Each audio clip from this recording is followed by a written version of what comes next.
Hello. There you are. Okay. How are you? Excellent. Very Good. good. Thank you so much. Thank you for having me here. Oh my So, goodness. This is such a pleasure. me too. Mine too. So I let everybody know that we were going to sit down and talk, Okay. and everybody who privately messaged me said, you know, are we going to do more of this? And I said, well, it depends on when our family can sit down and do these wonderful events. Um, so we can start anytime you're ready.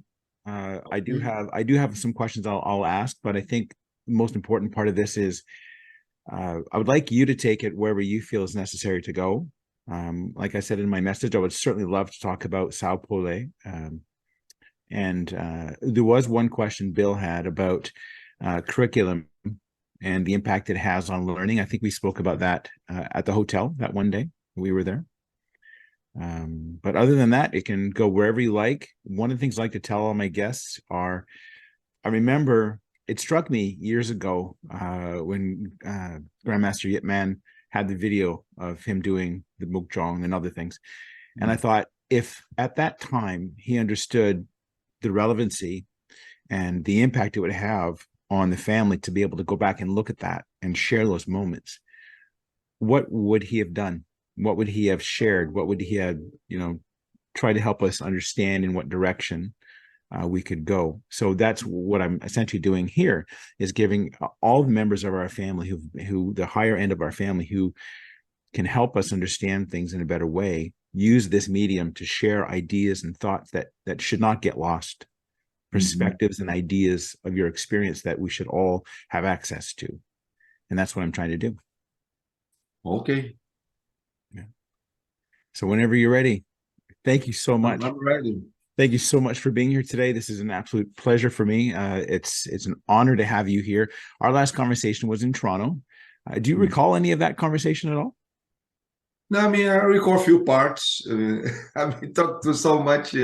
So anytime, I mean, anything you want to point out or address for me is okay. I don't have any agenda, Okay. to go through. So I mean, I'm just here to serve you. I mean, to your show, whatever you want, I can discuss as far I can help you. Okay. That is absolutely wonderful. Thank you so much for your time and your energy. Um, let's kick it off with insights over time. One of the things I love that you spoke of in Toronto was the experience side of things and how Wing Chun needs to be experienced as opposed to I don't want to get this wrong. Um, Telling is not teaching, I believe. So, can you talk about why it's important to experience your kung fu as opposed to just talk about it and understand it up here? And that's an important point, mainly because nowadays you have so many virtual possibilities like we are having now. But when you talk about Kung Fu, we talk about essentially about experience or experiencing something, and embody the experience and try to put in your daily life behavior. So this point I think is essential for Kung Fu. We don't have theoretical Kung Fu. You just have Kung Fu. And then when you talk about Kung Fu, you must express in your own body. So one thing, like say, people said, I mean, I have a course about how to speak in public, right? I mean, I talk about, I mean, how to develop narrative, or of course, you have all the kind of theories about it, but the most important, how you can express that thing. I mean, the subject, but in a very personal way. I mean, in an unique way, which is yours.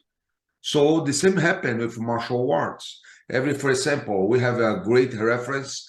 For example, the patriarch Ip Man, or even the legendary Bruce Lee, and so on. But the most important, how you can express yourself. You know, like I just remember one of the Bruce Lee's interview. He said, "How to sincerely express yourself." You know, which is very difficult to do. You know, so that's the point, because sometimes it's many times we use. I mean, we pretend to be ourselves by copy certain model, which is normal. You know, can be a celebrity, can be someone you respect a lot, but the point is you are Wade and I'm Leo. That's the point. And without any what I can call any surname, you know, any thing goes on, you know, like a name goes on. For example, Leo Imamura from Wing Chun. Basically, I'm just Leo. So when you talk about Kung Fu, how I can express the way I am, but I choose, like you did, Wing Chun Kung Fu for the, you know, to express ourselves. So that's why people call Wing Chun Kung Fu. Because when we express ourselves by using a tool called Wing Chun, which is a system, a Kung Fu system, we can express yourself in a better way, you know? So in a mature way. So that's, I think, is a very important point. And everything we do in Kung Fu must be through experience. So of course, videos or this talking can help one to increase or his experience or even enhance. But the point is, this kind of research you are using cannot be, or media cannot replace the experience itself. Cannot. We should always use, I mean, put experience in the first place. And I like to tell more. I mean, we cannot teach this kind of experience. So that's why Kung Fu can just be learned. It's impossible you teach Kung Fu. You can transmit the system, but not teach your Kung Fu. So your Kung Fu is unique and it is just yours. Mine is also just mine. Of course, I can have a great admiration to your Kung Fu, which is, it is a fact, but I cannot copy you. I cannot reproduce exactly the way you do, because that's yours, only yours. But I can use Wing Chun, Kung Fu Wing Chun system, or any kind of Kung Fu system, which it doesn't have to be Wing Chun, just because it is Wing Chun, because I choose to be Wing Chun, the same way you choose to be Wing Chun. And we express ourselves by knowing how to use the system. So that's why understand the system is very important in order to we use in a better way, in a more smart way, then we can have more resources to be ourselves. That's, I think, the key point, you know. So I think the great challenge today is many people believe just because listens some subject he learned already, he must experience it. Yeah, I had that question. Or at least have some taste about it. Yeah, I had that question earlier. You brought that up. I love that. I think the biggest issue we see today are people trying to imitate. Now, that is important sometimes at first to get a feel or a sense of what somebody's doing. Do you feel that well, actually, I'd like to ask you that question. What do you feel is the biggest barrier to somebody accepting that their own kung fu is theirs? And how do they reconcile in their head that what they think Wing Chun is versus what their Kung Fu is? Like, how can they finally find their own? Yeah, that's I think is a big challenge, maybe the biggest challenge, because when Wing Chun came to the West or even China now, you use some kind of logic we can call the model logic, because we have a model and we try to fulfill the model. So we can see the deeper discussion about it in a book called Treatise of Efficacy by the professors François Julien, which is a sinologist, a French sinologist, which he compares a model logic and unfolding logic, which is the Chinese way of thinking. So basically, the model logic is a Greek way of thinking, which influenced all of us in the Western world, and even now in China, because China is adopting a lot of Western thinking, mainly after the communist revolution, and try to adapt for their own way. But Kung Fu, it must earlier than that, and so that's why we always try to follow a model, and this is for us is very important to recognize, for example, a model of efficacy or a model of something, and these are considered the best way to do. So that's why we study cases and try to use the case in a like a paradigm, which we see that's the best way to handle it. But in the Chinese way, and specifically when we study Wing Chun, we use different kind of approach or different kind of logic. So that's why it's possible a system to provide conditions to we achieve our own Kung Fu. Otherwise, it will be a method. And being a method is different, because the method has a clear goal. They have all the kind of process, very linear to achieve their goal, which is maybe works for you, but maybe won't work for me. So that's most of the time happen in the schools, right? Because you have even a time to absorb the teaching, because you have certain in certain day we have the exam, you have the test. So that means if you don't observe the teaching, the knowledge, the teacher teach you or supposed to teach you or taught you, you can you are not considered good student. But each one of us have different ways to or a way and time to absorb what are we are exposed.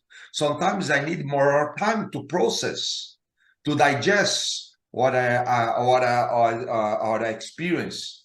So maybe you smarter than me or not, or depends of subject, depends of the experience. I absorb faster than you or not. So, but how we can decide in a certain way, in other words, in the day of the test, that's the day I have to perform. In other words, have high marks or so on. So, of course, this is a method. And unfortunately, many teachers try to copy this method for Wing Chun system too. And which is kind of go against the nature of the system. So let me ask you this then. How come is it out of all the people that train, how come so few become so good? Yeah, that's why. Because it's very funny because if you not see the difference basically when you see all the traditional way of practice and today we care more about the fundamentals. We do better with more details, ichiki myoma or punch or so on. They learn kind of, if you see when you even when in China you see the all methodology, no method but methodology. You see it's kind of chaotic, randomic, right? You feel that, because it's not so organized the way we do here. But the quality is good, sometimes even better Yeah. than us, Yeah. because more natural.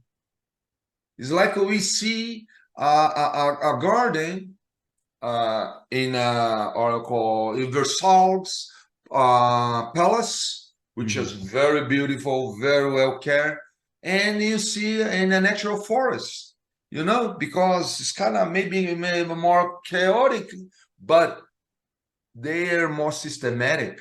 They're more systemic, not systematic, Right. systemic. Yeah.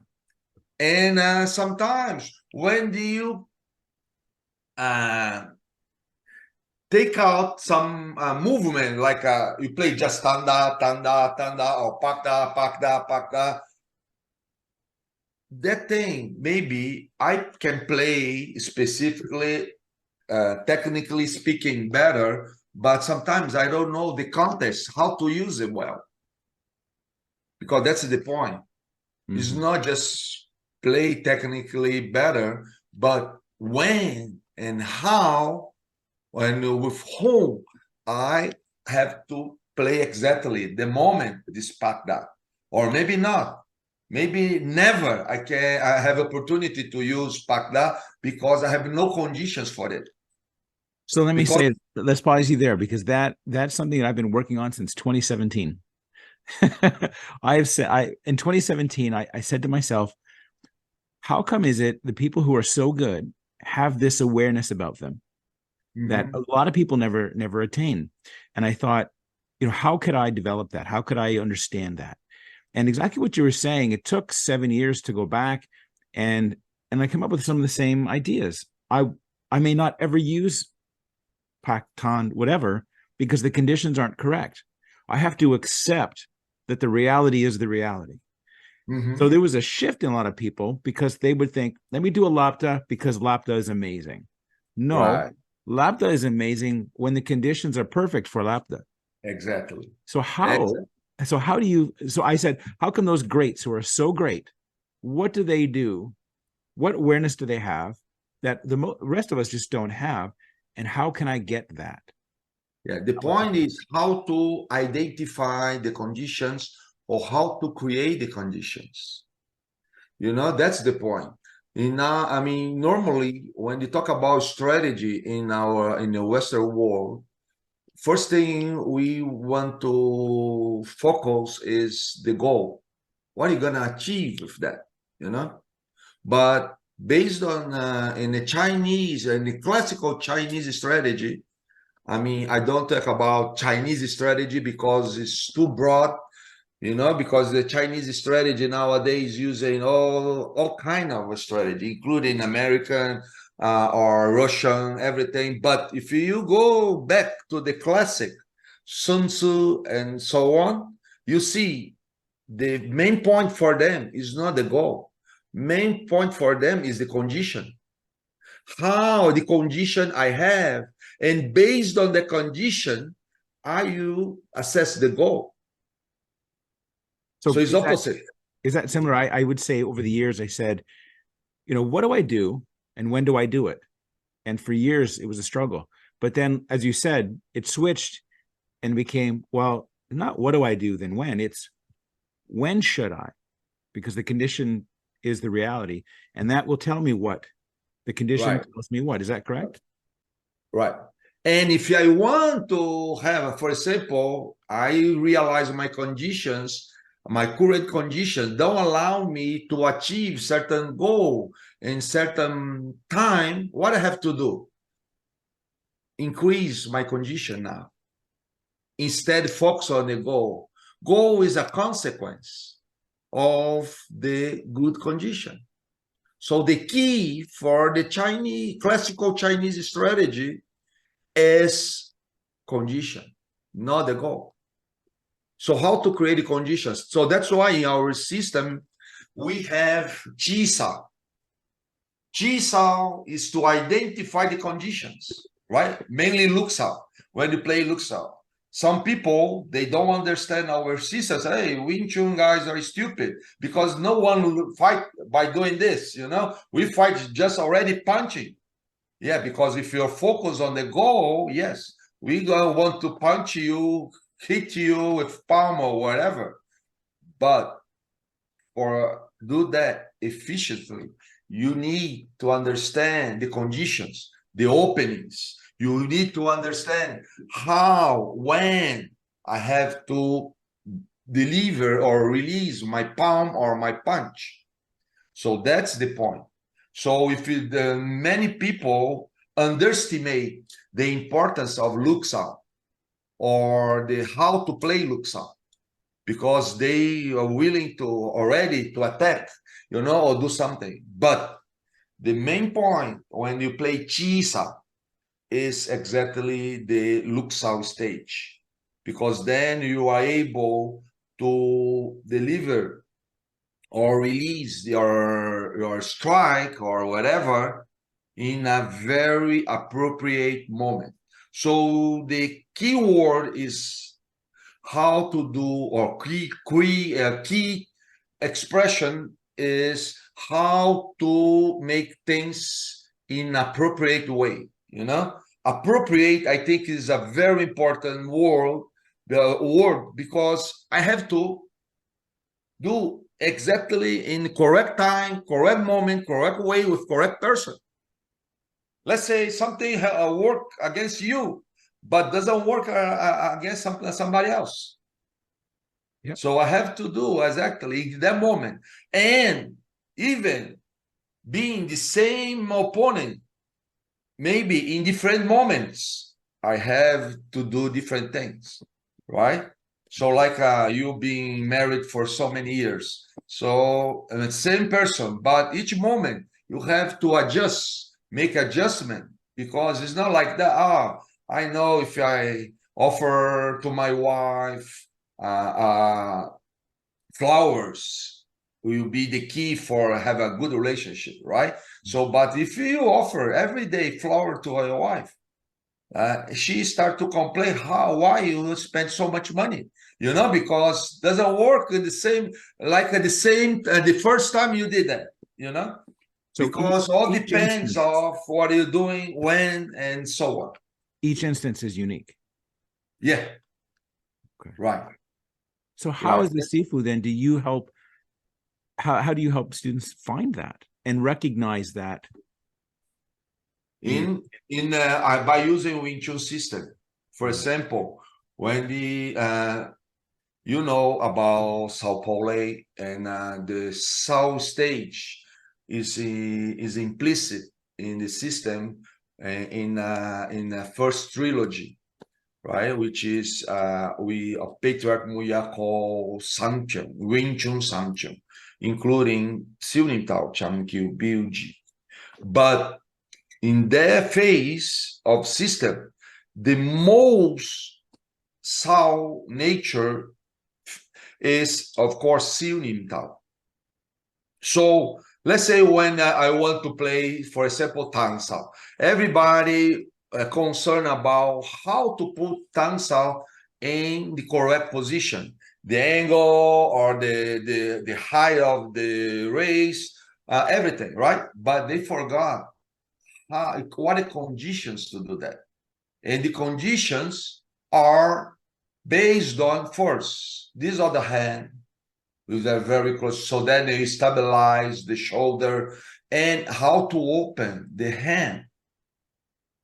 Not many people pay attention how to open the hand, and how we open and put your thumb in correct way in order to Tang Sao come out by itself and achieve the correct position by playing by itself, because we work on the conditions. So that's the point. When I talk about the conditions, and the good conditions is based on what I mentioned, the same author, Francois Julien, called the strategic vector. What is a strategic vector? A strategic vector is the factors who carry the effect by itself. Because in our culture, we believe the effect, the goal, we achieve by the human effort. We have to do Tansal. No, Tansal was made by itself under the correct conditions. Their correct conditions is the moment you must work on it. No, during this is too late. This moment. So by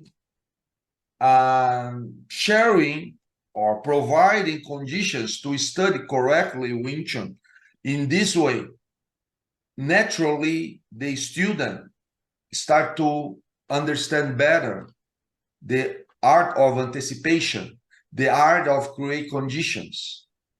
And of course, naturally, he start to save energy, because he start to understand it's not a matter of effort or doing good, but because when you start to doing the movement, it's too late already. You have to work on this moment, how your each Imamura was set up, how the column was set up, how the shoulder, then the Tansal, it come out by itself. So not each trying to do the movement, so technique. we see this or the punch every time, or this moment of preparation is the most important, moment for each movement. Not the movement itself. The movement itself is a consequence of good position. The same happen when you play Luke Sao, and you started by play Tan Chi Sao. Then always a matter of create conditions to do it. So the Wing Chun practitioner must be a master of create good conditions to achieve what they want. So that awareness needs to be there for that individual. Exactly. And the Wing Chun system provide this all the time, So that's why you make a question in a practical sense, how we can develop this kind of feeling in your students by teaching Wing Chun system. Not by teaching them my Kung Fu. My Kung Fu is kind of, just mine. Of course, I expect my students having even better Kung Fu than mine. I mean, for their own nature, they even can express much better than me, because I try to provide them even better conditions that I had. But the point is, teaching Wing Chun, by teaching Wing Chun Kung Fu, I believe is the best way to provide this kind of teaching to our students. So the steps that are inherently built within it, it's funny how a lot of people look past that.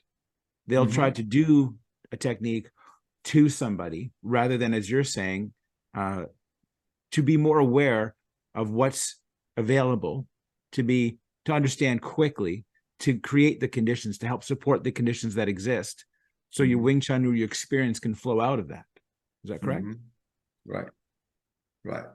But that's why I mentioned the big challenge for us, we are Westerners, right? Is even when the Chinese pioneers came to West world, is how to make this adjustment, because of course the students expect to make exercise. They think Wing Chun is a physical activity. So when I go to the doctor asks me, you make any physical activity, I used to say, oh yeah, I play soccer, I go to the gym, weight lift, but never mention Wing Chun, because Wing Chun is not a physical activity. Include physical activity, but it's not the main point. That's the point. So if you want to really do some exercise, better go to the gym, better play another thing, But because a sport, Wing Chun is not a sport. Of course, we can treat Wing Chun as a sport. You can treat Wing Chun as a competitive sport. You can treat Wing Chun as anything. But when you talk about Wing Chun by its essence, is a Kung Fu system. And of course, we need the body to experience, like we start our talking, when we talk about experience, we need our body to experience, the kind of teaching, because otherwise you'll be just talking, so that's why your question is great, because by playing Wing Chun, we can really provide to our students this kind of new mentality. So then he can make better for more time by saving energy, and plus being themselves. Each student can be themselves when they play or express in this world what they want to do in society, in the very familiar relationship, with wife or kids or whatever, friends. So or even in work, because they don't, otherwise they are be some kind of avatar. They are play some persona which they are not. This is a very stressful, because they expect, like say, you do this if you are fire, you do certain things, or if you are doctor doing certain things, you are Kung Fu instructor doing certain things, but maybe you are not the guy to do that. You can be a firefighter doing something else than the people expect. Also, and more or less. So, but still very effective,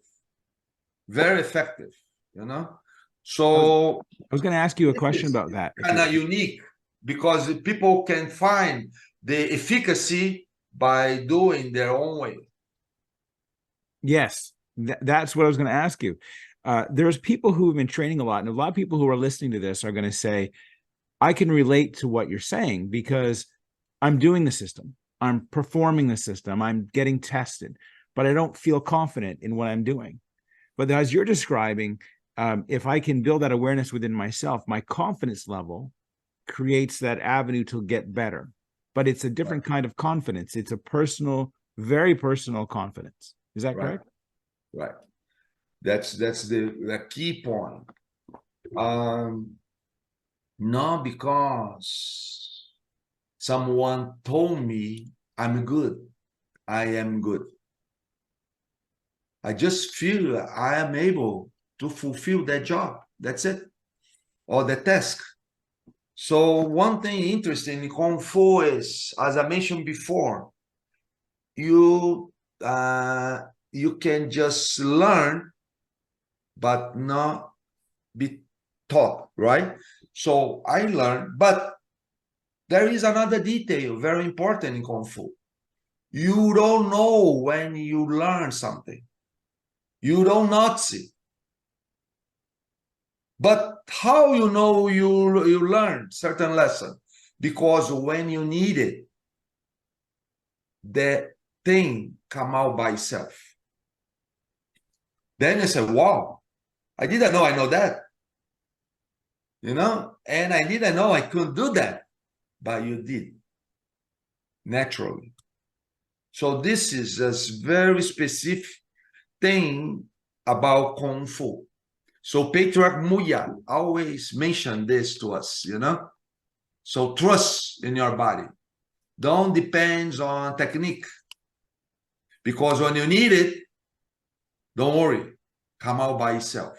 Sounds like a magic, sound like I don't know what to call this, for us, because we don't, we think, oh, we must training hard, very hard, every day, no pain, no gain. Otherwise, this will never happen, but maybe there are many other ways to do that, to achieve excellence, That's a one way to achieve excellence.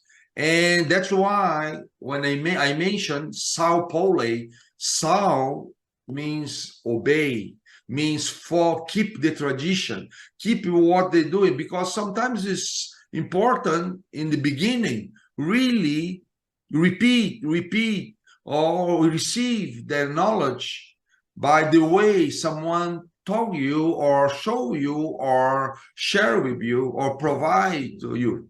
But after that, you start to build up your own Kung Fu. So that's why Sao Paulo is important. For example, when my Kung Fu uncle, Bruce Lee, mentioned, you express yourself by doing your own thing or so on, and the problem is you must be free of any movement. Yes, that's true. But for example, even Jeet Kune Do, we need to start of certain tools, right? How to punch, how to kick. What kind of kick, punch or kick I can use it. So in this moment can be any martial arts. So that's sometimes I see great martial artists like Danny Inosanto use a Philippine martial arts to be the foundation for then in the near future he can free themselves of this basic movement and achieve their own Jeet Kune Do. Right, their own expression. So, but this happened in Wing Chun too. I was going to say, because you see, there's two things you mentioned there. The Western culture finds it very difficult to break free from the standards put in place because it's a Western view, as you said. But then to break free requires you to do so. You have to break free. In order to do that, you have to have more confidence in yourself than you do in the system. Right. How does somebody understand that for themselves? That's why the system, a good system, must be already prepared to let the student be free. Like the patriarch Muya said, Kung Fu without system is not Kung Fu. Kung Fu that depends on a system is not good Kung Fu. Because to be good Kung Fu, in other words, you really express yourself in a certain moment, you need not depend on the system. So that's why you have the lay phase, Sao Paulo. Lay means separate, to separate. So now you're free. I mean, no free in a sense of we used to say, free in a sense to don't be attached in certain movements which don't belong to your nature. I don't want to be totally free. I don't want to be free of you. I want to have a relationship with you. I want to codepend, interdepend. Relate with the others because I'm a human being. Human being need somebody else to be themselves, I can be isolated and be a kind of island and do my own thing just because I'm free. No, I want to be attached, but this kind of attachment must be very helpful. No kind of sick attachment, and that's why the phase of the middle, which po, and po means break, so that is important because I have to have a process to break progressively myself, I mean the system, to be myself free, to be myself in a way to express my Kung Fu. So that's a great and important point. You know, when you have a system. So most of the systems force you, depends on it. But a good Kung Fu system, they what you can call the structure by itself, you know, like when you play Pachamto. So that's why Pachamto is the last domain of our system, because you cut, you know, they cut the relationship of the system. It's a very symbolic weapon. It's not just, I mean, practical weapon. I doubt if you know, we use Pachamto to self-defense. I don't never carry Pachamto to defend myself, right? But Pachamto, more than just a weapon, is a tool, is an instrument, is a device to making us understand all this kind of thing until we achieve our own Kung Fu. So that's why if you see, Pachamto domain is not so well structured. So, I mean, even many people play different ways, the sequence, you know, and so on, because this is the last domain. But don't get me wrong, because people say, oh, this is, I can do whatever I want. No, not yet. Because you have a lot of things to learn when you play Pachamto. A lot. You know, in order to you achieve your own Kung Fu. Do you find that that's the place most players get stuck? Yeah. Or even before, when you start to play Kwang, or even start to play, because see, Kwang is everything opposite what you used to do before, right? Because now you spend decades to play Wing Chun like this. Now you use sideways, you know, before you play, you know, I mean, you're from the your adversary. Now you play sideways. You use all the time short bridge. Now you use long bridge. You always stand up and a tall way. Now is a low way, right? Highway, low way. Now the knee, before the knee is inward. Now is outward. Everything is opposite. Because in order to have a complete system, you must experience both sides, you know, not just one side. So of course, Wing Chun in the South stage is have a very specific way to play. But when you go to the Po stage, you have to do most of things almost opposite.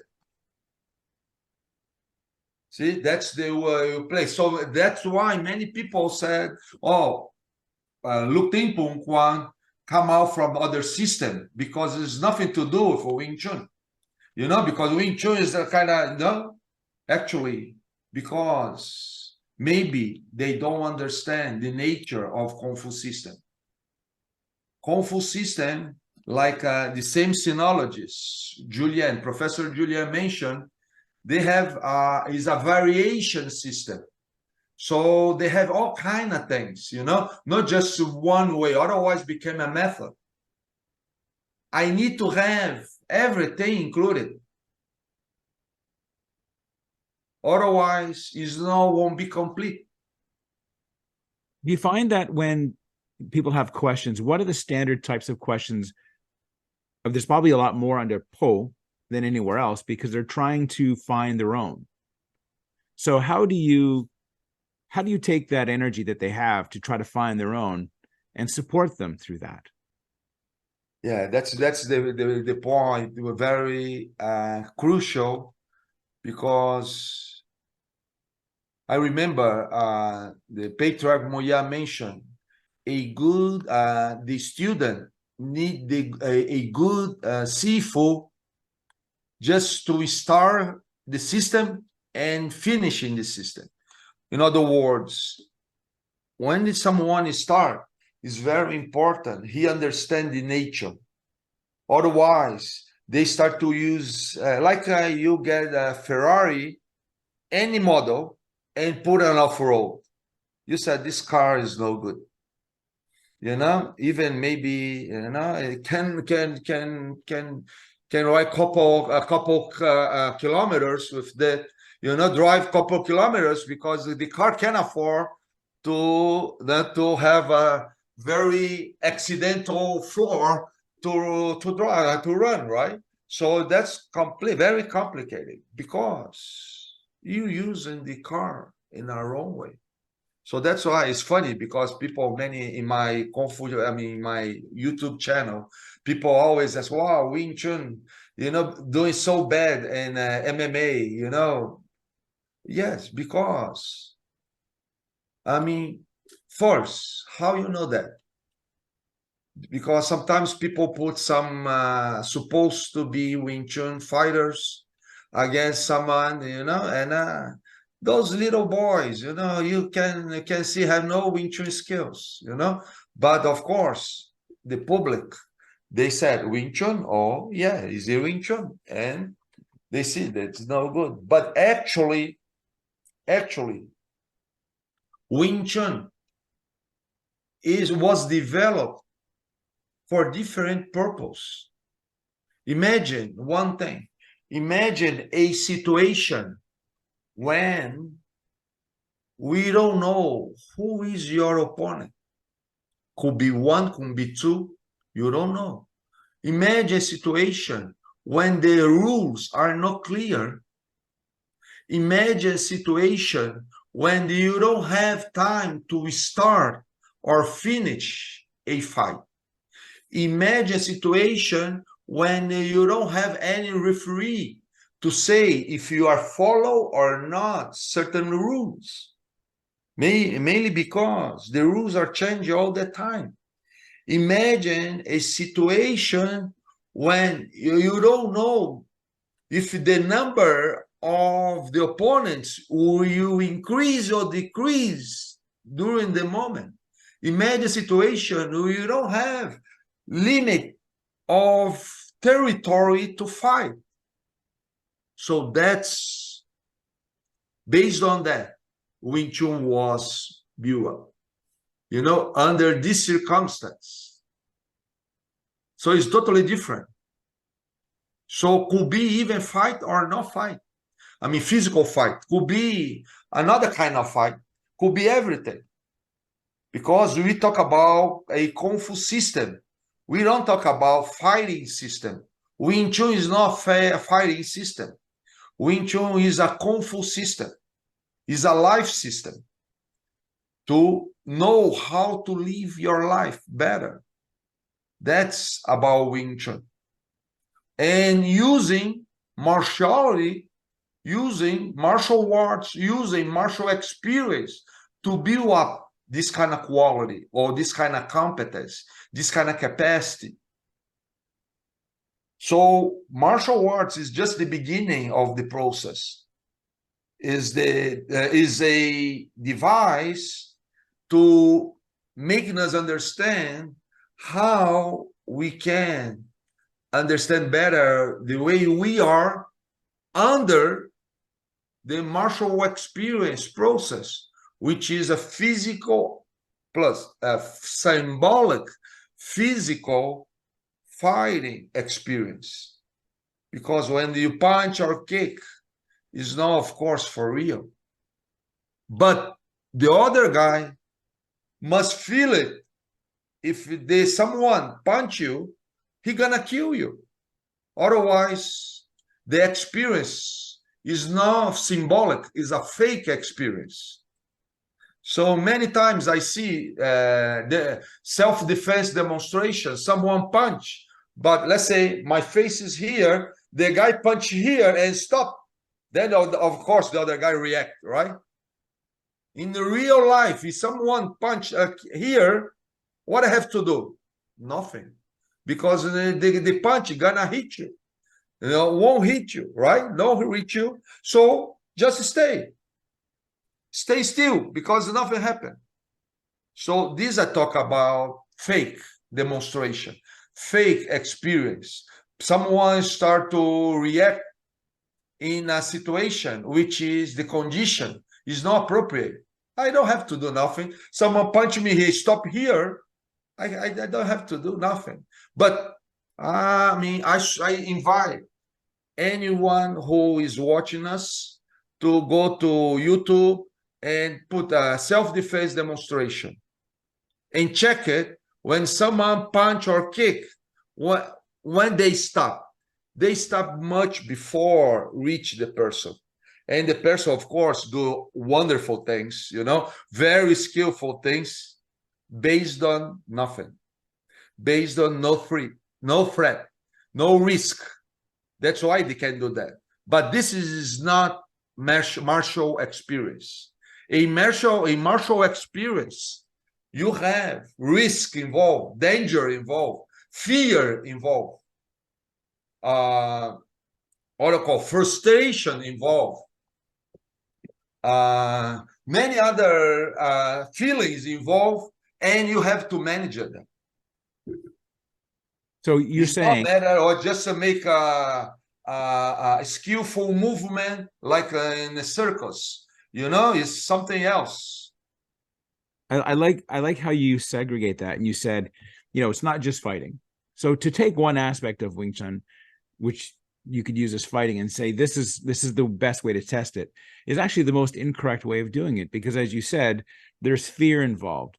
You have to know yourself. There's just so many aspects of this.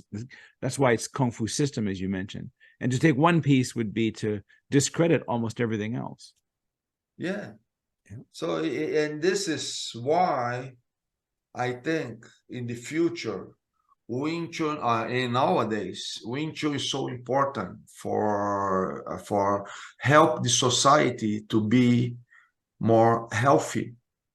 Nowadays, you see, mainly after the pandemic, the mental health was seriously compromised, So, and people need some options. And we, as a Wing Chun instructors, sometimes even ourselves, we don't realize the potential of our art, our system. And I don't talk about just Wing Chun. I talk about the other Kung Fu systems like Tai Chi, Choi Lei Fat, or Hong Gar, or Shaolin, or Pakwa. I mean, any kind of system, any kind of Kung Fu system. And plus, not just martial arts Kung Fu system, could be other kind of Kung Fu system. So, but martial arts has a unique quality, which is you are preparing to deal with those kind of feelings you have, anxiety or fear or stress, because during the martial experience, all this kind of feeling start to come out. And you say, wow, now I know better how to do it with this, because you become a new Superman. No, because you know better your limitation and you know how to extend it. You know how to deal with the limitation, and you avoid certain situations, or you put yourself in a situation you can handle it. Because most of the time, the big problem is you put yourself in a situation we cannot handle because you're naive. And being naive is not a luxury a martial arts can have, So we can, I mean, this is fatal, is a mortal if we are naive in martial arts world. So it's very important, how to handle your limitations all the time. Because for sure, you and I and everybody, we are limited persons. And I have to be limited, because then I can handle it and use my potential in a very smart way, not just, I'm a Superman, so I can do whatever I want. No, I have to respect the others. I have to increase my human capacities, my human qualities, because I'm limited. And in this way, I can be a better human being, which is, I think this is great. And that seems very unique to each individual, right? That's why the journey is so vastly different to whomever you're talking to. I think, as Cesar Moyet said, it's only as alive and dynamic as the person using it, right? Right. So in that case, tell me more about how somebody could take the training and help them explore those things within themselves to make their life quality better, so they can have a better quality effect on the world around them. Yeah, I mean, so you mentioned the patriarch Muyat, and of course, he has a very important suggestion towards your question. Then the answer was, is, and will be Kung Fu life. So share your time with your Sifu, if, of course, the Sifu is qualified to understand all this. And many are, I mean, I know many brothers, I know many people in Canada have a lot of people have very high qualification to help any student to provide Kung Fu life. I mean, because provide Kung Fu life is a big challenge for both sides, for Sifu and Todai. Sifu is instructor, Todai is student, right? So why? Because first, the Sifu must have the same experience with his own Sifu to provide Kung Fu life. But even if he had the experience, doesn't mean he gonna be a good provider, because to provide Kung Fu life is something you must to adjust each time, and you be available to your student. And most of time, many of our instructors, Wing Chun instructors, they are not full-time Sifu. They have, of course, some other job, and plus they have family. They have spent time with their own family and any other social activities. So that's why this is a big challenge. And second, I mean, on the side of a student, he must have time to share his time with his Sifu, because sometimes the time the Sifu has available to a student is not the time student is available to have time with the Sifu. So I think the key for it is provide conditions to have more qualified Sifus, qualified full-time instructor Sifus, they have to be full-time, because then they have more time and have a good income to provide the family and provide good conditions to her own family, and that way they can provide Kung Fu life to students. So nowadays, I think the key is prepare. That's what I'm doing here, and try to help everybody, to create conditions to be full-time instructors, because I think that's the way. I mean, not just full-time, because they must be qualified to provide Kung Fu life too, otherwise it will be difficult, because the Kung Fu life is when someone who will explore what he learned in a physical experience, and he check how much he is putting in his daily life what he learned, I mean, how he experienced in the physical aspect, you know.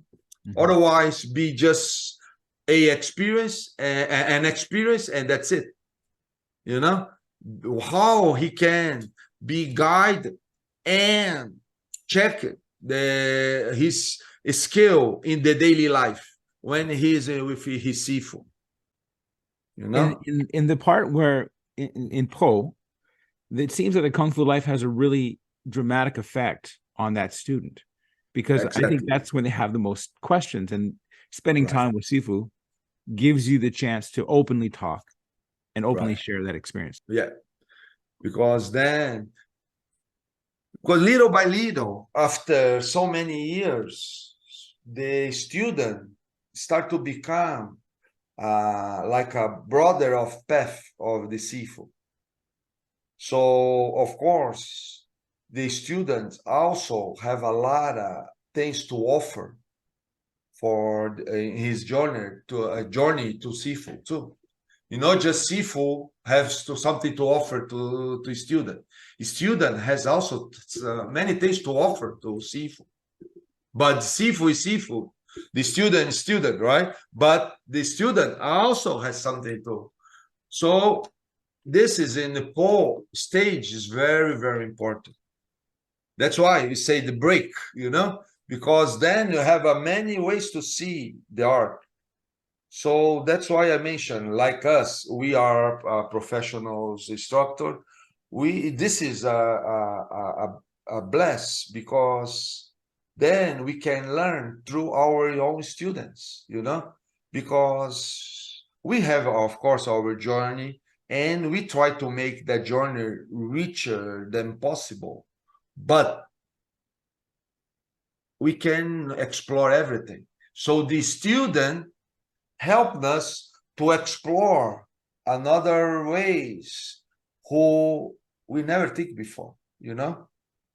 So like 40 years of teaching, I could experience many these kind of opportunities, you know, by learning from great students, because that's other things important. You must afford to have brilliant students, because if your Kung Fu is poor, of course, your students, people who try to learn from you, they also, I mean, they expect have a great experience. So to have a great experience is interesting. You have a brilliant students. In my case, I have many students, even more brilliant than me. So this is interesting, you know. Of course, we can compare. Each one has all kung fu, but sometimes I see myself saying, "Wow, I would like to have that thing." You know, it's nice. You know, so nice. But luckily, he's my student. Good, you know. But you know, human beings like that, you know, because you think, "Wow, very good." So this kind of thing, I think, make the our kung fu journey even more lovable, you know, I mean, interesting. And that's why we are very glad to have this road for many, many decades, you know, until we dead, you know, for lifetime, let's say, you know, because that's the Kung Fu road, is a lifetime path, you know, to follow, to pursue, to develop, you know. And if you don't love it, you don't have the vocation for it, forget about, you know, Yeah, you because can't it fake will that. be too stressful for you. Yeah, yeah, you definitely can't fake that. If we go back to Sao Paulo, I think that you were describing the system at the beginning is very clear. I'm not going to say structured, but very clear that you need to have certain things in place, certain key understandings in place. Exactly. Po, you are now developing your personality within that to help learn to create conditions that are good for you. In Mhm. order to do that, you have to understand you as you relate to the system itself. Is that correct? Right. Okay. So let's talk about lei. Now, How does that begin to transform? How does that begin to affect the student in their training?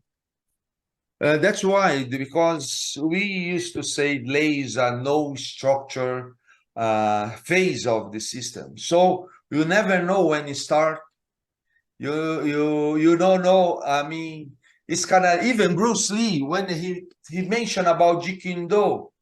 One day he said he regret to give a name, because even a name is not good to have, because you can basically when you talk about lei, it means you can express your kung fu in any circumstance, in any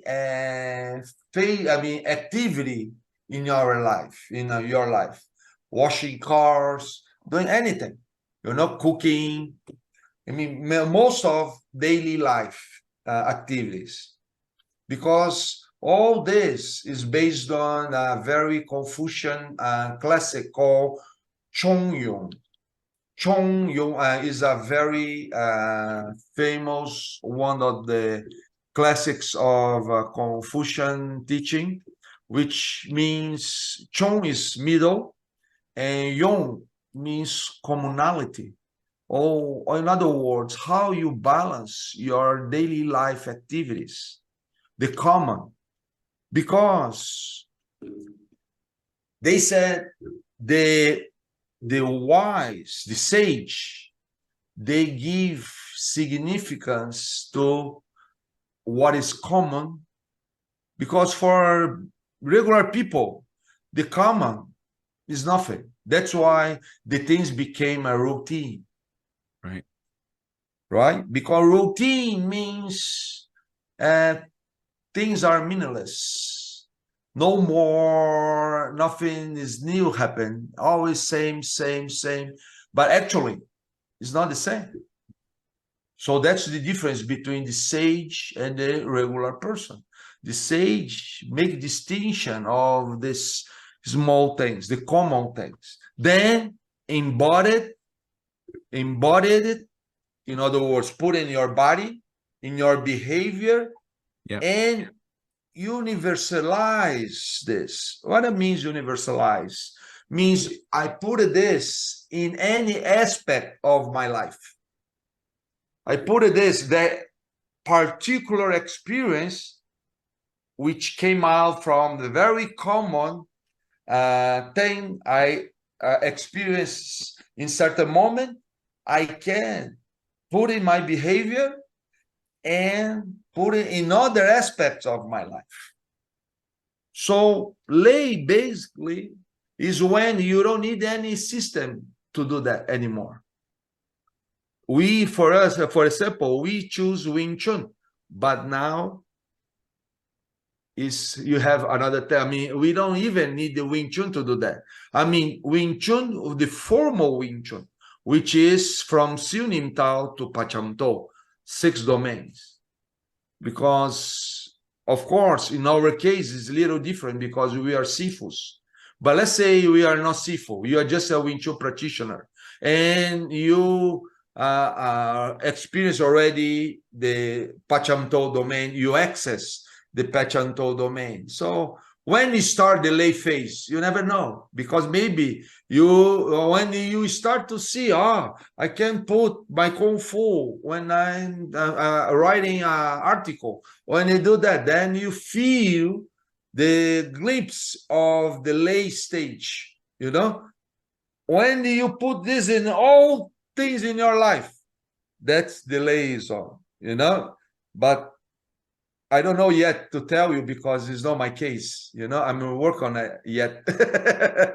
I love that. I think I've had students who'd come to me and start talking about very in-depth conversations, and they're just very excited about things, what they read online, what they saw online, and that sort of thing.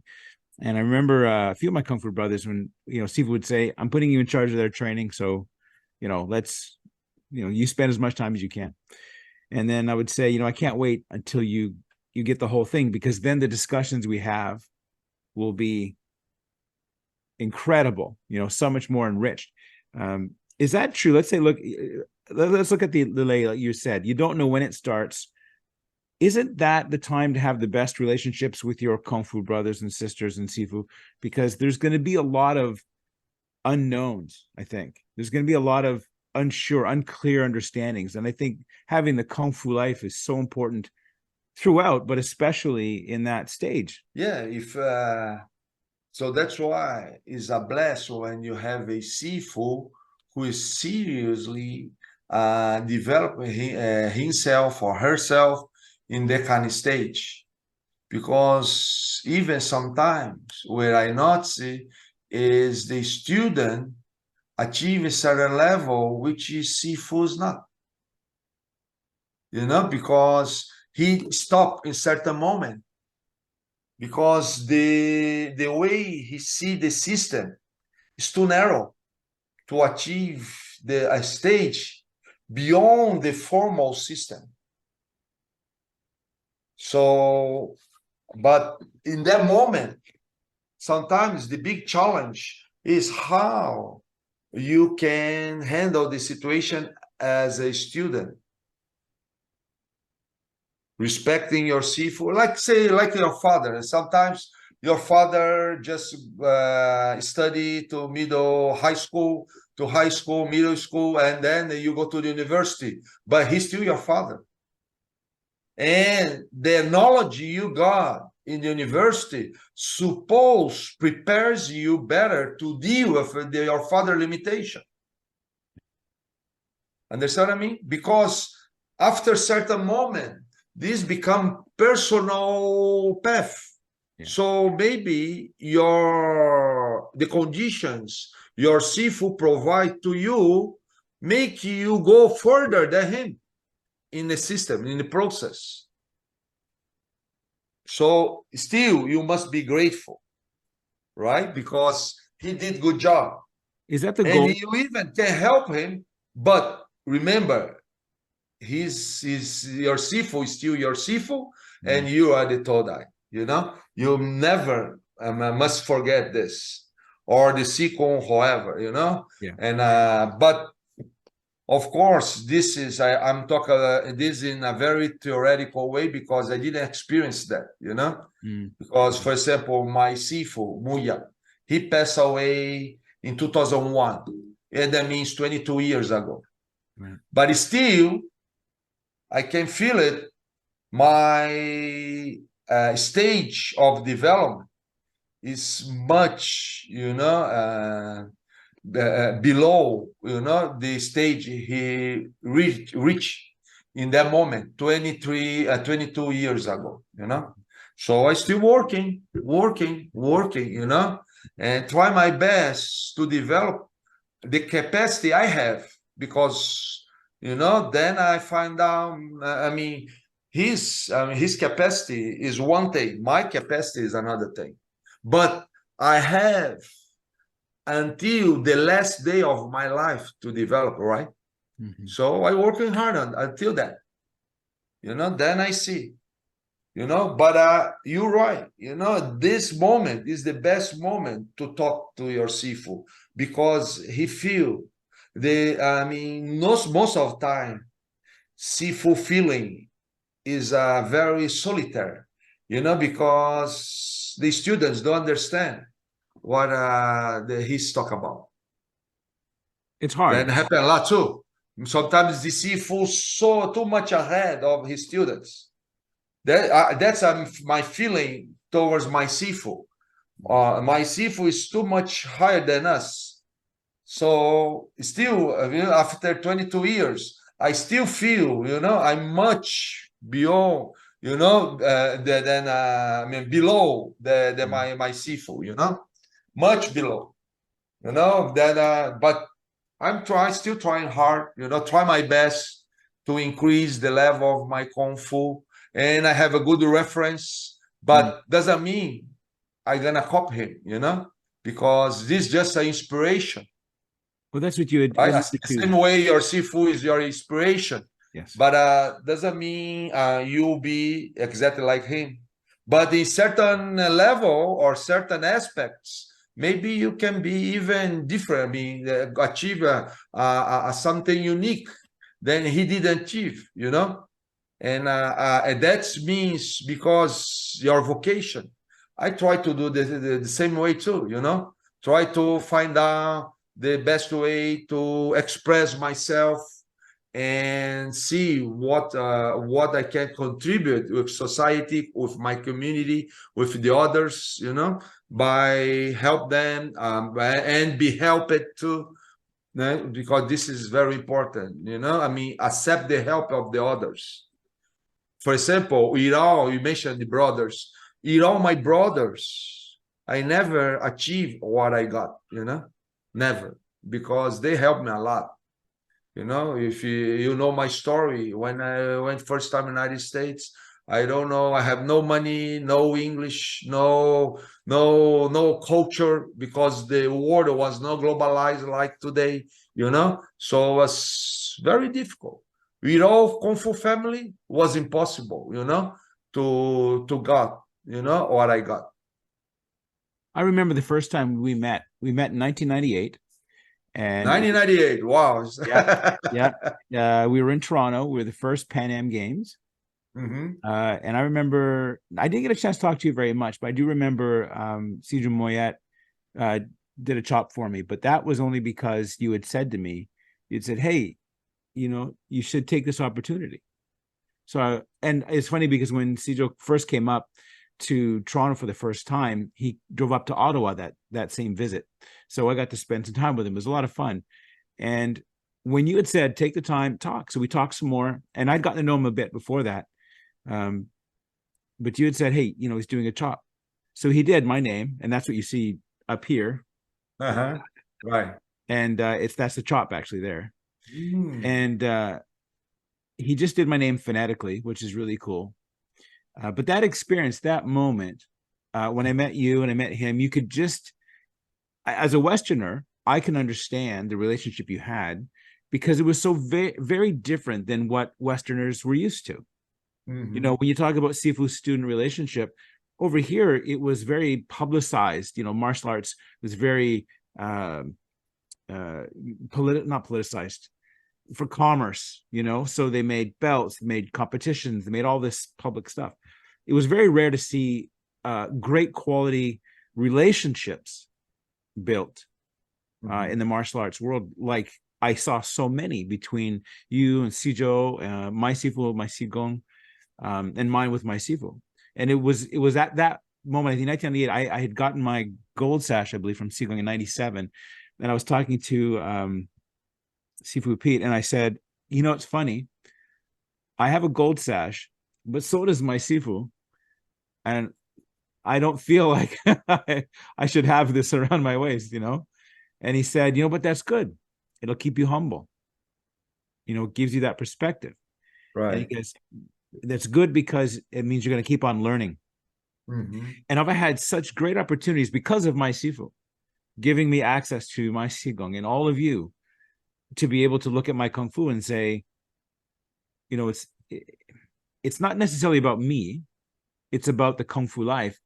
And without that, I wouldn't have understood anything near to what you were speaking about today. So I just Mhm. have to say thank you so very much for those moments back in 1998 when we first met. I can't believe it was so many years ago, but it's been a profound change in my life, and as a result, my students, and that sort of thing. So let's just go back really quick to the last part. This lay it one more time. You had said that that relationship between Sifu students should be really important. And also, the Sifu can have less education in life than, let's say, a student would. So let's say your student becomes a brain surgeon like Adam, right? I mean, he has all this education, very smart, but that's again only one piece of your life. And yet, as you spoke about in the system of Wing Chun, there is many components to it, but the most important one is to go through it and become yourself, to create the conditions that are necessary for you to see, to have the ability to create that awareness so you can create the conditions. How then, if you're going to transition from a student to a Sifu, that's something you're considering on doing. What can you advise someone to start focusing on if they want to take that as something serious in their life to become a student? First, understand better the process of learning, because most of time seafoods they go against the system because they need create some, imagine, very practical very practical issues we have. For example, let's say you're gonna teach Kung Fu, so you need a space. You have two options. You have your own space, maybe your basement, or you have a building, because then it's okay, own building. Or most of the time you have to rent it or use a space in another school or gym or whatever, right? So maybe you have the most of the time happen the less case. You have a time of, for example, 2 hours in a gym, you know, to teach your Kung Fu. You have a room and then you teach them. So then this is one thing. So you have, for example, 7 to 8 p.m. to teach. Then you go there, the student go there, what are you gonna teach? So you show them the Siunim Tao, but then you start to put in parts, for example, like karate did when they start to teaching the fundamentals, punching, kicking, you know, or instead work in the system as a whole, like Sunim Tao. No, I just separate Tang Sao from Fok Sao, from Wu Sao, and start to teach all those movements, because we have just 1 hour. So we have to dissect this each part to put it and teaching like a fundamentals. Then you do some sparring before, of course, warm up, then sparring or do chi sao or show something, and that's it. Most of the time they do that. But if you not see, this don't help that much, because it's a good exercise, but not in order to provide all the kind of things you been talking in this podcast, you know? No, because it's very difficult. And then after that, everybody go home and that's it. See? So, but why happened that? Because sometimes the previous experience we had in the martial arts or taekwondo, karate, which they do that, you know, and we don't understand actually the Wing Chun nature. So once we understand the Wing Chun nature, that's my suggestion for each one who gonna be Sifu. Then you see, it's impossible to do that. So then you start to change the way you use to share the students, the system. And the other thing, you try to provide more Kung Fu life, because otherwise people will have just certain blinks of the system, but never the system itself. So it's important after that. Now you have time to hang out with students, invite them to go home certain way. Of course, you have to talk to your wife first, otherwise you have a big fight in family, right? To beg the allowance of the boss, you know, to bring some student home, and then you can little by little increase the conditions of learning Wing Chun until you have your own space, until you fulfill the condition to be full-time instructor. See, that's I think is will be the big challenge nowadays. So it's a vocation. Yeah, I mean, Yeah, I mean, even you mentioned Eden Sachs, right? He's a doctor, you know, a physician, right? And maybe if, let's say he want to have a kung fu sifu, right? So he can do it. But once he understands, in his particular case, he's a very smart person. He can understand the nature, which I believe he did already. He can do nothing against the system in order to use the system to help him in his teaching. What happened most of time, we see, you said, oh, this is a tradition. But first, instead accept as a tradition, try to understand why the tradition works.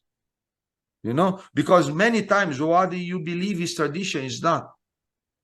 It's something which is put in a certain moment of the period of time when during this transition to Hong Kong to the west, you know, or even before from Fatsan to Hong Kong, and that thing is we have some problem with that, you know. So that many times we need to modernize Wing Chun. Yes, I think it is, but before to modernize, we must to understand why people does that way. So let's come back to our subject. We have Sao Pole. Sao means that, you know, before you start to change, try to understand what we are doing here, or think about what they call tradition.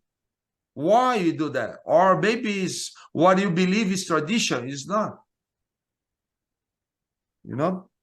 So this is a very important, We talk you know, about that. because happen in all martial arts, you know, nowadays. Let's talk about that tradition. Mm-hmm. So if you're looking at, so for example, I'm building my school in my basement now. I'm renovating everything, and it's coming along really well. I'm really excited.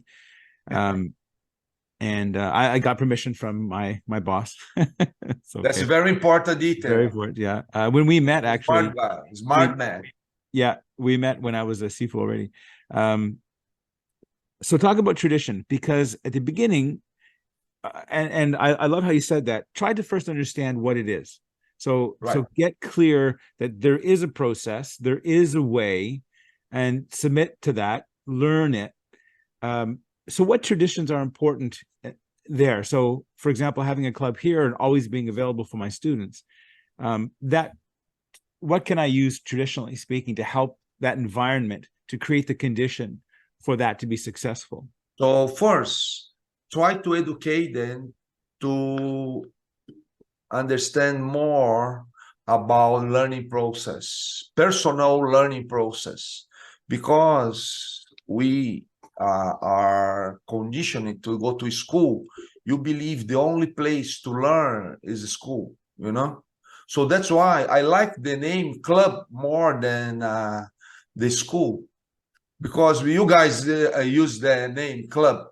You know, I prefer club than school. You know why?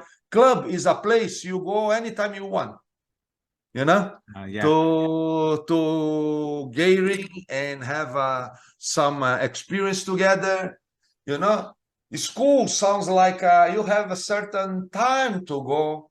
Otherwise, I mean, you have a class, then come back home, you know. So club, I like the name, you know, club. You know, the first time I heard that name was in Canada. You know, it was a great name, you know, because then you can come. But even in your case, because in your home, of course, the student cannot come anytime they want, but they can meet each other in another place. Even my Sifu mentioned when he was an Imam student, the Imam Mokun was so crowd. So him and some brothers, they ran another place to have a private pretzi among them, you know. Mhm. So they have a wooden dummy. They have then they have everybody has their own key. Instead, go to Sifu's place, which is too crowded. Have no opportunity to test sometimes certain practice. They rent an extra place just amongst a small group of brothers to have opportunity. See, that's what we call creativity. You have to be creative, when you can learn. I mean, in terms of learn kung fu.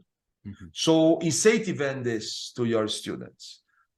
First thing. Second thing, wanna let them share, incentivize them to share what they discover in order to study the system itself. The system have a lot of or what you call wisdom inside, but because the order of the movements or the curriculum, what it was set up, everything have his own reason to be there. Mhm. So our lineage is very fortunate to have the heritage you receive, Yes. from our ancestors, from Wing Chun to, and so on, to Ip Man, Muyat, in your case, Sanita, and until you, in my case here. So we are very fortunate to have this, So what I have to do now is study why the system is exactly like that. Right. Can I Because just then can I you just ask you start this way? to keep you start to understand the profound coherence we have in each movement together with the other, Mm. because in the first sight doesn't look like that. In the first sight looks like everything is a chaotic, randomic, it's no, it's something too old. Maybe those China man doesn't know what they are doing there, But remember, this kind of system was developed by a group of people who really knows about systemic and systematic orders. So it's unbelievable. I can suggest for you a book called Propensity of Things by the same author, Francois Julian. They have a chapter talk about the lists, which is exactly the case of Wing Chun. The list. Wing Chun is a list of lists. For example, Siu Nim Tao is a list, Cham Kiu is another list, BUG, Mui Fa Jong, Lu Ting Pung Quan Pa Cham To. So Wing Chun is a list of 6 lists. That's what we call system, So when you start to understand the Chinese way to set up systems, then you can understand better why Wing Chun is like that. It's a very interesting way. When you're talking about Kung Fu Life and having it available for them, and I love that story because I remember learning from my Sifu, but then the brothers would get together and let's see it, let's work on it.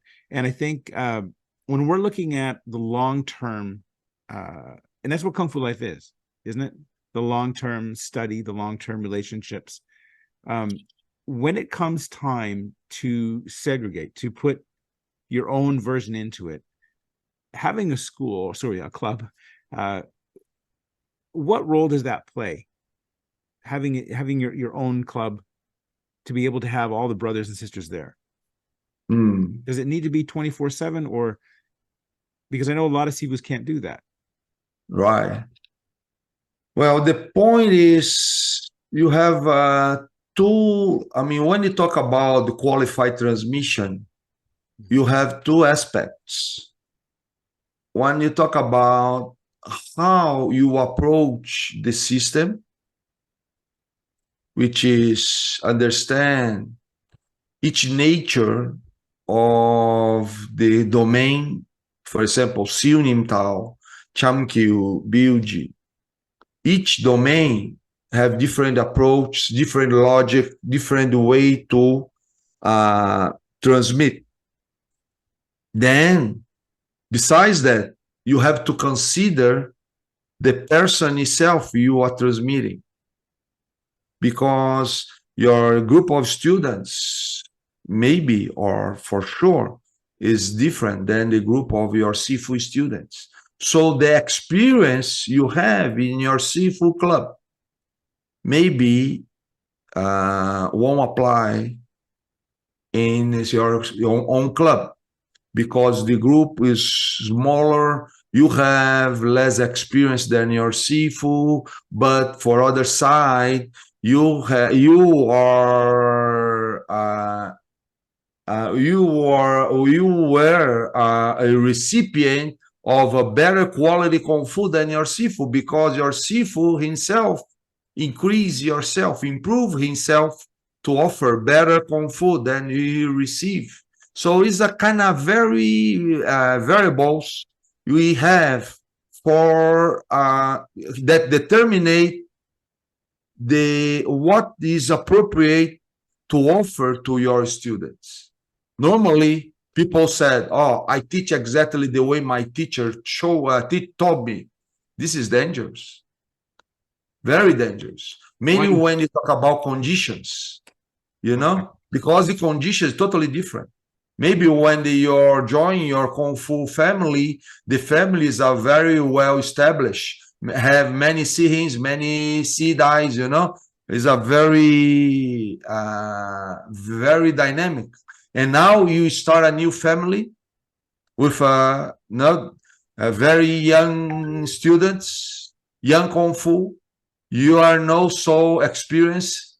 So it's totally different.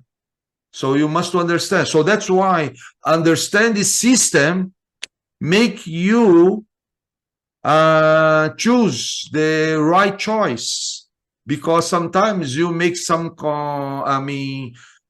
you give up some points which is very important, and you try to follow certain methods or methodology that is not that important in order to transmit the system.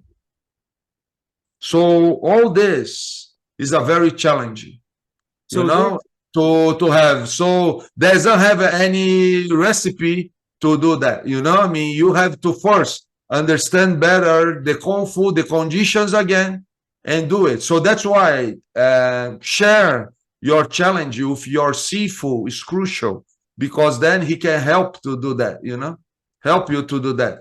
But don't try to say, now I do exactly what I'm supposed to do because I do better than my teacher, because my teacher is too traditional and I'm a very modern Sifu. So that's why I have been very innovative, create new systems, so on and so on. Don't try to do that. This is terrible. The same way I used to do exactly, because I'm a traditionalist, I do exactly what my Sifu did, and also stupid. Both actually are stupid, because you don't listen the situation. You must listen your situation, your conditions, and do the best. So Sao Pole also exists in life. It also exists in every transition. Right. So, yeah. Basically, Sao Pole exists in for any learn process. For example, when you start to learn anything, start listen to the elders, try to learn more with the others experience, which is a very limited, because you must have your own experience, but something you can learn for that. Try your best to learn from the others. Then try to use someone you like as a reference, not to try to copy him, but as a reference, as a good example you can have about certain activity. Then you can go on, go on, go on, and understand and try to find out if they have a system of learning like a Wing Chun. So, as you know, the patriarch Muyat is a self-taught artist. How he did that? Because he could use Wing Chun system to learn other arts. You know, so you can use the Wing Chun system too, because you're very aware about the system. So then you can use, for example, for Sao stage, all Sunim Tao nature, Chamkyu nature, BUG nature, you know, to understand. Then when you more season it, then you can use the Muifajon. Then you can use Luktin Punkwa. In other words, try something opposite. Then Pachamto. See, I think the Wing Chun system is a good guide to we can, and then you can follow the Sao Paulo process, because even Sao Paulo is not the simple, because even Sao, inside the Sao, we have a lot of Sao Paulo. Inside the Sao Paulo, you have other Sao Paulo. For example, I give a Wing Chun system example. For example, in South phase of Wing Chun system is composed by Siunim Tao Cham Kyu Biuji, right?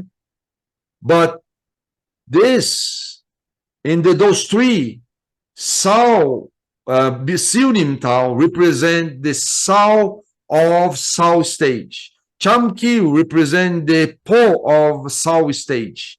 And Biuji represent the Lei of Sao stage. But each of those lists, they have three parts too.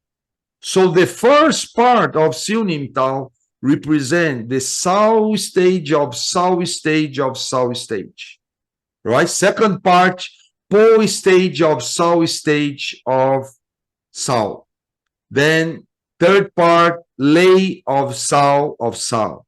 So if you see, they have a very what do you call, degrees, you know, inside. So that's why when you talk about Hoikun, which is represented the beginning, the initiation of a Wing Chun system, is represented by the first part of Siunim Tao, right? When you teach, you start to teaching, I mean, you formally accept or introduce someone in the system, you teach the first part, right, of Siunim Tao, which is the Sao of Sao of Sao, is the quintessence of the system. Everything is there. The key of the system is in the first part of Siunim Tao. So then you can understand how you can also reproduce this kind of system in the others activities, every kind of learning. Like you said, we want to drive or play soccer. What is that? You know, when you play soccer, you know, what do you have to learn how to play soccer? So that's you like soccer or not? So otherwise I use another. I'm getting into it. I'm getting into it. It's okay. Yeah. Okay. So if you're not, see, you have you seen any soccer game? Yes, I have. Yeah. Okay, in TV or on the field? On the field. Good. So it's better because in TV you have a wrong idea about it. You know, when you see the field, what do you not see? Most of time, the players, they are not with the ball. They running without the ball. That means the soccer is not the ball game. It's a without ball game. You know, because they made a research and how long a player stay with the ball during the game. The game, as you know, has 90 minutes. The record by the time, not now, by the time was a couple decades ago, was Pele, almost 1 minute. So 1 minute with the ball. Imagine each time they touch the ball is almost 1 second. Okay, so during the game, he stay with the ball 1 minute.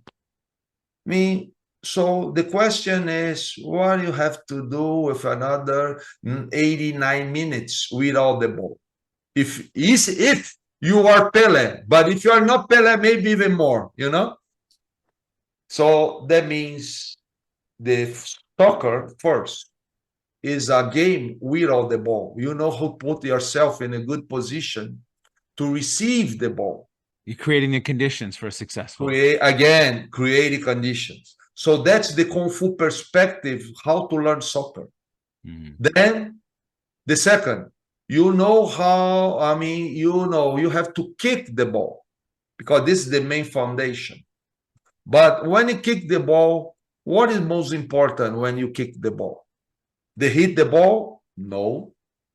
The most important is the other leg who sustain the body to kick the ball. Because their leg, you give the direction where you kick the ball. But the beginners, they all concentrate on the leg who gonna kick the ball, not the supporting leg, because the supporting leg is the most important. So, in other words, what I try to tell you, if you want to learn soccer, try to understand what is really important in the game. Instead, just what it looks like, If you are serious, you want to be a serious soccer player. People can get carried away with the small parts of it and not really understand the purpose. Right. And so Sao Pole helps you accept, okay, what's the outcome? What are we trying to achieve? What are the strategies? What are the foundational things we need to know? Fitness, health, positioning, And then as the game goes, you can create, okay, let's now find out what I'm good at in this game, because I'm not good at everything. What's my, right? And then from there, you can say, okay, let's become experts at creating the condition. Right. For a winning game. Winning game, yes. Any game. Any game, yeah. Any game. So I believe Sao Paulo is the most smart way to learn things. So can I ask you a question then about being an educator? How has that understanding? I mean, when did you first come across Sao Paulo, and how has that changed you as an educator? I was talking with my Sifu in 1996. I was really, by the time, my son just born. I was in the hospital with my former wife, and she was delivering our first son. And I stayed there and I was studying. I was really concerned about the nature of the system, because my Sifu always provoked me to understand more and more the system. So I want to know more. And I don't remember well how we come out with that. I remember the place. We were in a restaurant in East Broadway in Chinatown, New York. And the moment we start to discuss about learning process, and he come out with the 3 characters I sent to you, Sao Paulo. So then, actually, or I asked him about it, something like that. Then he wrote down and said, but this is not important. I said, oh yeah, okay. It's not important. Then I keep quiet. Then he keep quiet too. Then he decided to say something else. He said, well, No important, but let me explain to you. So then I realized why he said is no important. Because actually, Sao Paulo is implicit in any Kung Fu system. So you don't have to know. You just to follow the system by itself, you know? But maybe he he he remember I came from Japanese background. And in Japanese, in Japan, they are really serious about Sao Paulo, but they use in different way. They don't use like we use in the Wing Chun system. They use in each technique they have Sao Paulo. For each waza, they say. So, for example, I learned certain movement, certain technique. We start with Sao, so we copy exactly the way the sensei play. Then you go to the pole, you start to see the possibilities, explore the possibilities, how to change the movement in each stage. Then finally achieve the lay when do you do your own thing, you know, based on what your sensei show you. So they do that in each movement. But in the Wing Chun system, we have that implicit on the system already. You don't have to do that. You don't need to do that.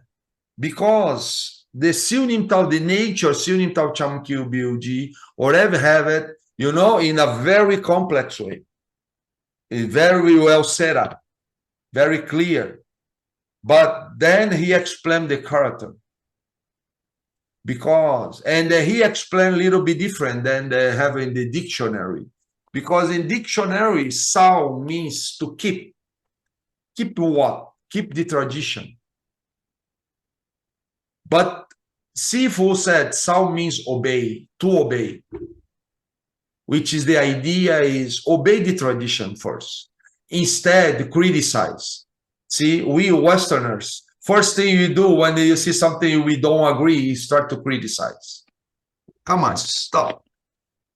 I mean, if those, the Sifus, they keep in doing this for so long. Let's try first, even if we don't agree.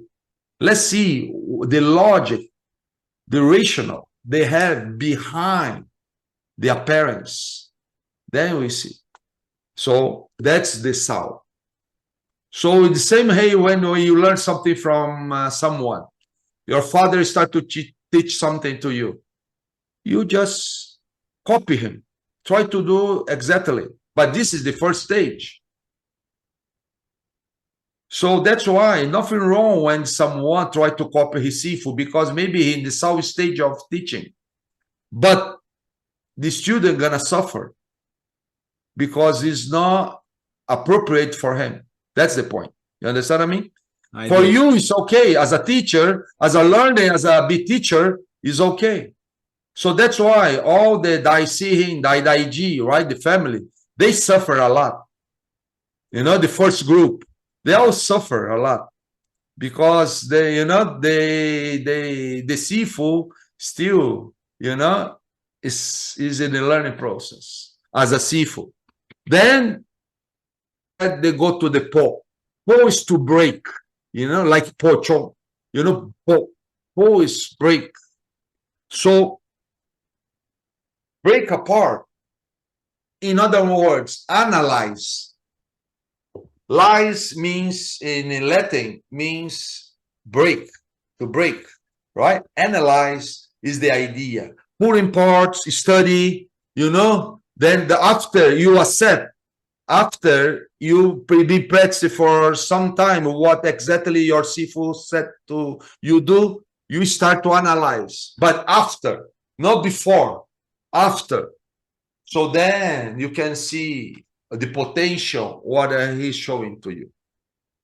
Then finally, you can follow the Bruce Lee's advice, you know, absorb what is useful and reject what is useless, you know, for you.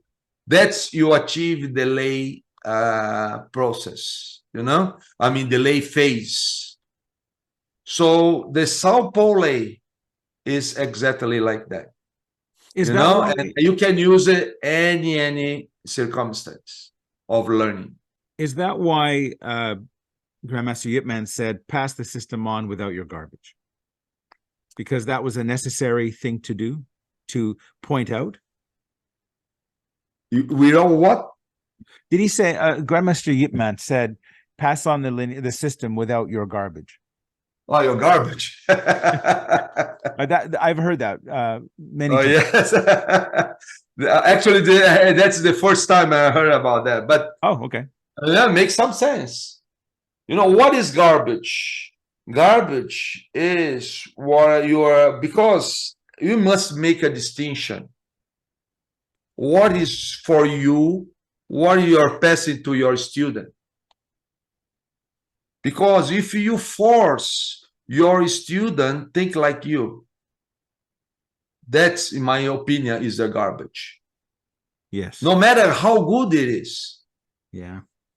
How good it is. I mean, of course, you're gonna show something to your student which you believe is good, but it's up to your student, accept or not. Yes. Just like a child. Yeah. Just like You know, I mean, and the good advice is the beginning, try to accept sour face. For them, when you go to post stage after certain years, amount of years, then he can decide by himself what you show is garbage or not. In other words, useless for him or not, you know. But it's up to him, not up to you. That's his job to do it. So when Your you job is concentrate on the best you can, and allow him to live his own process of learning. So it's better to understand that they have a process. They have their individual uniqueness. Sure. That really does affect how you teach, doesn't it? Sure. Definitely. If you're insecure, if you want to put his mark in a student, so that you won't allow him to do that, you know. So because you feel like you're weak if the student follow his own path, but actually that's your job, allow him to follow his own path. Oh, okay. Let me ask you this. Remember Sean from my student Sean from the Pan Am Games? Tall guy. When I was training him originally, he'd come to me and say, "Hey, Sifu, this is pretty good, right? What do you think?" I'm like, "Sure," you know. But then he would come to me and ask questions and say, "Well, what about this? What about that?" I would always say to him something my Sifu always shared with me: "Look, go away, try to figure it out, and then that way, when you come back to me, we'll have something to talk about." Because to just ask me a question without having studied it, is a waste. What are your thoughts on that? Right. So that's why, the patriarch Iman is famous, saying tak tak tak. It means okay, okay, okay. So everything he said is good. It's good. Everything is good. No matter what he show is good. You know. That's it. That's right. Yeah. Because the same. You know why you say, because he want your approval. You know, to reinforce his own idea. So we must avoid this trap as a teacher, you know, because that's his job, to test, like your Sifu said, test himself and check by himself.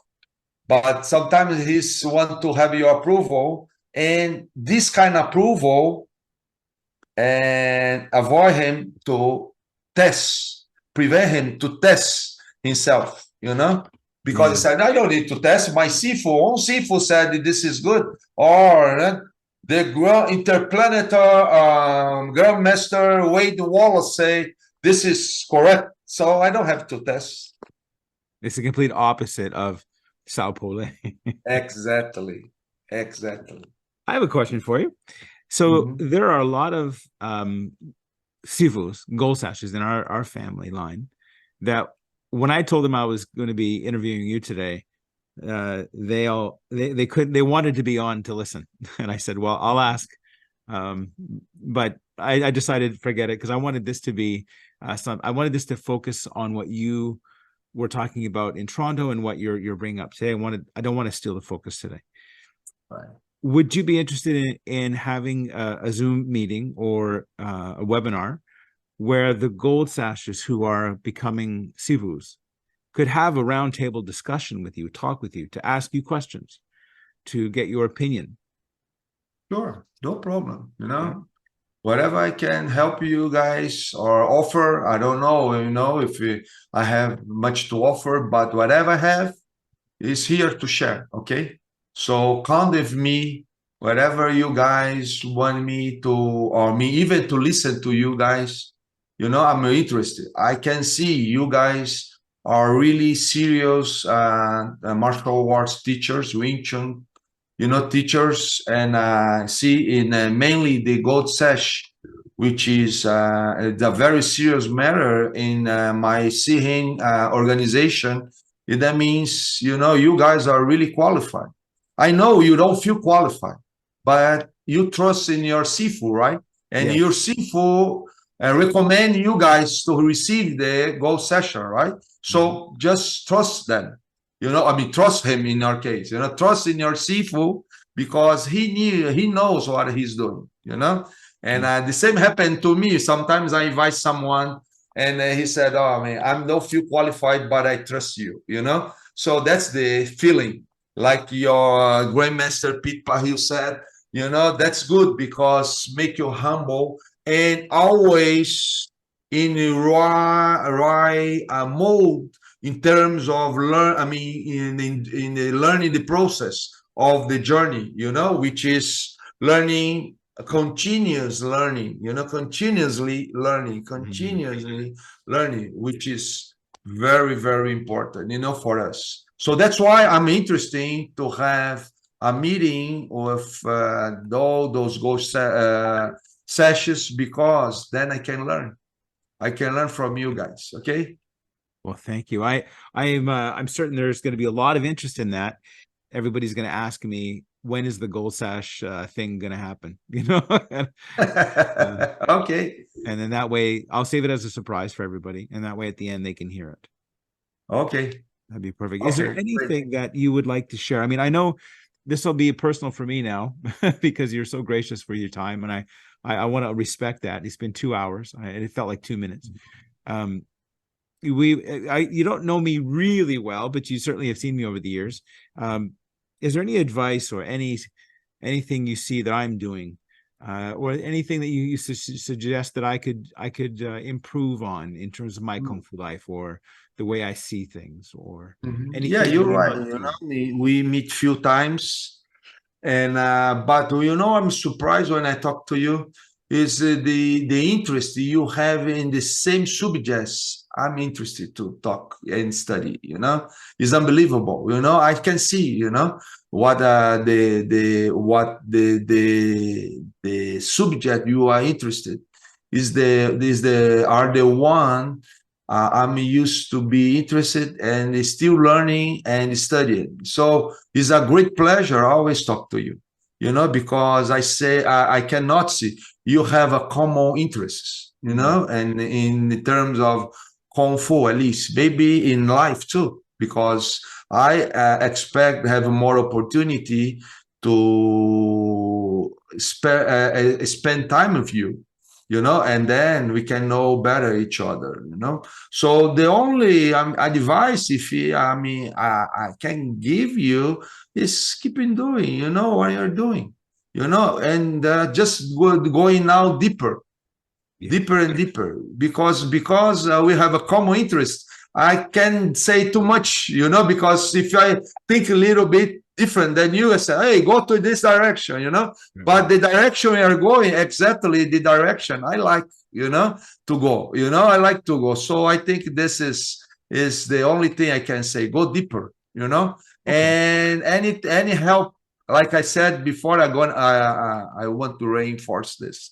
Any help you need, because I've been researched this for a couple decades. And I mean, about not just my opinion, some other author's opinion or point of view, let me know, because then I can share with you some references, and some books, I mean, any material you need besides my own opinion, because my opinion is just my opinion, but maybe some other opinions can reinforce your own way of thinking and improve your own kung fu. Well, we Okay, talked so about that. I can put myself available to help you in this particular aspect. Okay, so I'll cash one of those right now, and I'll say, in 2017, I said what I said earlier. I wondered why everybody learning the same system, there was less than 1% of the people who actually became very good. And I said, of all those people who were really good, there was a quality that they had that other people just didn't get or didn't see or didn't have the opportunity through Kung Fu Life to develop. And I said, what is that? And so since 2017, I said, I'm going to figure that out. So with the students that I have since then, I said, how can I help them get that awareness early on? Because I figured it out for me anyway, was the people who are really good physically with their Wing Chun, within Chisao, within fighting, all that stuff, their ability to learn came down to their awareness, their self-study. And it seemed, like you had said earlier, sometimes the curriculum is so rigid that it depending who you learn from, it's very hard. One day I went to my Sifu years ago and I said, Sifu, I don't think we're supposed to attack with our drills, like Pakta, Lapta, Tanda. And he looked at me, he goes, okay. And I was so excited, I didn't think I'd get that far. I said, okay, here's why. They're hand replacements, right? So you assume you already have the line. So if you already have the line, the question is, how did I get it? And where in the system did it teach you that? So the running and the receiving of the hands. And we just kept going down that, and he just kept looking at me going, okay, what do you think? Okay.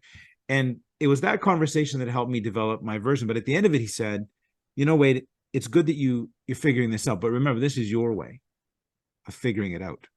So be careful when you start teaching, because this may lead people down a path that may not be right for them. And so that stuck with me. That was decades ago, and that stuck with me.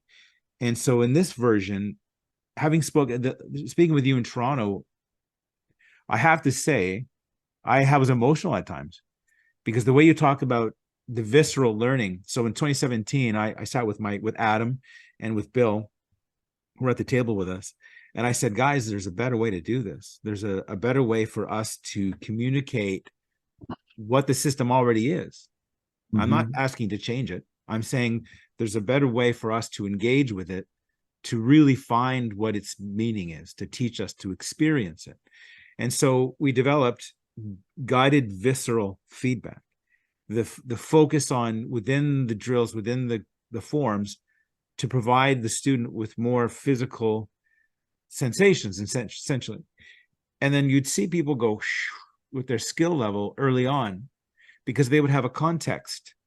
Right. So I said to, my recent student, I'll send you the video. I'll add you to my TalkSound group, and you'll see there's a video there of Michael. And I thought to myself, what if the one thing that made all the greats so great was that awareness? What if we can take that awareness and start it here, so that they can have that as a concept going through the system? Because a lot of times people would do tans out, and they'd say, okay, there's your tan. Now you have to figure out how it works. But I developed a way to give that sensation, the visceral body feeling. So now when they go learning it, there's a context they have already, an awareness, not where it goes. They understand, like you said, there's a time and a place that it's right for, and every other time and place is wrong, right? So when you were talking in Toronto about it had to be experienced and not taught, I started to get really quiet, because you were looking at Adam and Bill, And they were looking at me going, you realize you're doing the same thing he's talking about, what you were talking about. And I had emotions, and it was amazing because in my head, I had figured out for me a good way to teach or to share. Mm-hmm. And I'd seen the results in the students without wasting their time, with the mindless just drills without focus. And so after that conversation with you, I think I connected more with you on that one conversation than I had connected with almost anybody in my career. Mm. In the 33 years I've been doing it now. And I want to say thanks first for that, but also it helped give me that confidence, like you said, within myself to realize, hey, this is okay. Because for years, it's, I don't know if you realize this, but in my little neck of the woods here, people are always coming to me, my brothers, my sisters, from everywhere, not just within my family, but everywhere, because when they train with me, they learn so fast. And it's not because I showed them anything new. It's because I help them become aware of themselves. Mm-hmm. And all of a sudden, they get really good. I don't change the system. I never would. I would just look at the person. So as part of my firefighting, I take care of the mental health of all of my firefighters. There's 1,500 firefighters. And so I've learned from that part of my life how to really listen and how to really pull out from someone their version of themselves and connect it with their Kung Fu. And so speaking with you, this is a long way of saying thank you, really. But it really solidified the idea of what I'm doing in my own career. So I just wanted you to know that I was absolutely taken by our conversation in Toronto.